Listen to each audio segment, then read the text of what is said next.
بسم اللہ الرحمن الرحیم۔ السلام علیکم۔ اردو فیشل سٹوریز میں آپ سب کو خوش آمدید۔ سنو لڑکی، رضیہ بیگم کی آواز پر ماہی نے پلٹ کر دیکھا، جو عالیہ کے کپڑوں کا بیگ بند کر رہی تھی۔ جی بڑی مومانی، گھر کی صاف ستھرائی کا خاص خیال رکھنا، اور یہ کچن استعمال کرنے کی ضرورت نہیں ہے تمہیں۔ تمہارے لیے صدیق سے کہہ کر میں نے الگ سے چھوٹا چولہا منگوایا ہے، اسے اپنے کمرے میں رکھ لو، اور تھوڑا بہت کھانے کا سامان ہے، اسے بھی کچن سے اٹھا کر لے جاؤ۔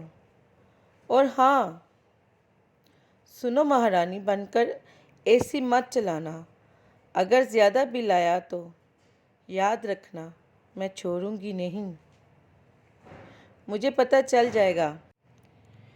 جب میں واپس آؤں تو مجھے ایسے ہی گھر صاف ستھرا چاہیے۔ شکیلہ بیگم بولی، اس بار ہماری آپا بھی کراچی سے آئی ہوئی ہیں، وہ بھی آئیں گی ادھر۔ ان کو کام چور لوگ پسند نہیں ہیں، گندا گھر تو وہ بالکل برداشت نہیں کرتی، اس لیے گھر کی صفائی روز کی روز کرتی رہنا۔ ماہی بیچاری سب کی نصیحتیں سن رہی تھی، مرتی کیا نہ کرتی۔ وہ جانے لگی تو رضیہ بیگم نے آواز دی، ٹھہرو لڑکی، یہ کچھ عالیہ کے پرانے کپڑے ہیں، اپنے پہننے کے لیے لے جاؤ۔ وہ کپڑے اٹھا کر اپنے کمرے میں چلی گئی۔ باقی سب لاہور جانے کی تیاریاں مکمل کرنے لگے۔ ماہی بٹیا، او ماہی بٹیا، صدیق چاچا کی آواز سن کر ماہی اپنے کمرے سے باہر آ گئی۔ جی صدیق چاچا، آپ نے مجھے بلایا؟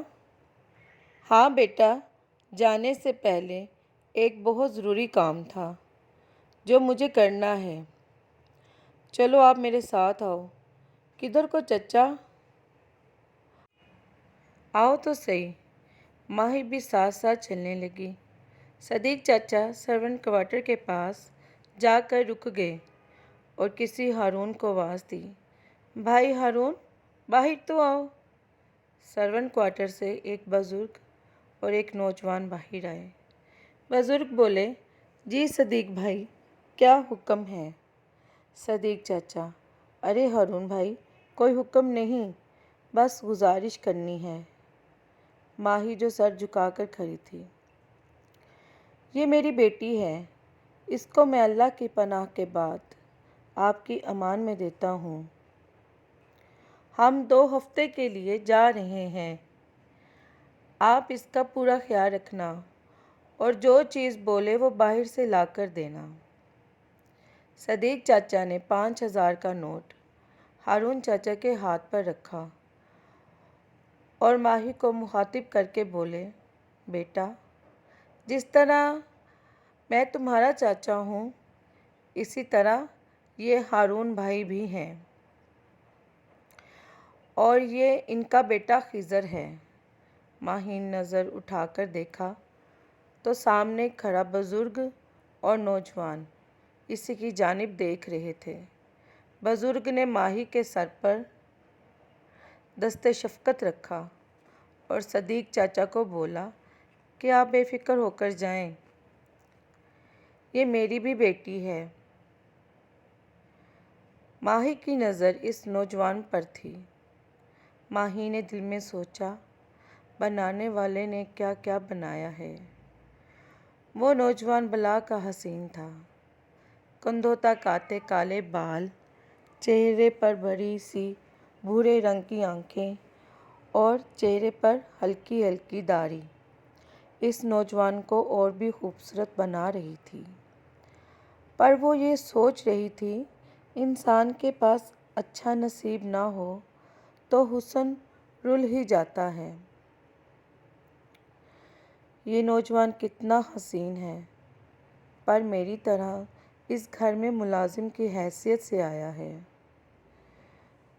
چلو بٹیا۔ صدیق چچا کی آواز پر ماہی چونک گئی اور واپس اپنے چھوٹے سے کمرے میں آ گئی اور گھر والوں کے جانے کا انتظار کرنے لگی، کیونکہ آج اس نے باغ میں دوبارہ جانا تھا۔ اس نے وہ پرندہ بھی تو دیکھنا تھا، کیا پتہ وہ آئے گا یا نہیں۔ اتنے میں باہر سے گاڑی کی آواز آئی اور اسے تسلی ہو گئی کہ سب چلے گئے۔ اس نے سب سے پہلے جا کر پورے گھر کی صفائی کی اور گھر کو بند کر دیا۔ تو دوستو، کیسا لگا آپ کو ایپیسوڈ 3؟ آپ مجھے کمنٹس باکس میں لازمی کمنٹ کر کے بتائیے گا اور میرے چینل کو سبسکرائب کیجیے گا، بیل آئیکن کا بٹن پریس کیجیے گا تاکہ میرے آنے والی نیو ویڈیو کا نوٹیفیکیشن آپ سب کو مل سکے، اور لائک کیجیے گا، شیئر کیجیے گا اور دعاؤں میں بہت زیادہ یاد رکھیے گا۔ اللہ حافظ۔